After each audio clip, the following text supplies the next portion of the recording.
Personally, I'm coming to ICAM. I think this is my probably fifth ICAM.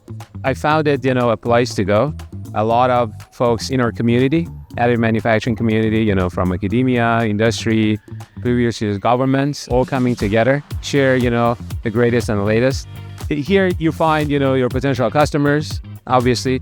Here you find your colleagues, and additive is kind of a dynamic industry, right? A dynamic community. And you'll see an influx of people, you'll learn their experiences, what's new, what's great. So that's like personal. But for Nikon, we as a leading company in laser powder bed manufacturing, advanced manufacturing, and DED side, on metrology side, I think this is a place that we should be because most of our customers, collaborators, and partners are here.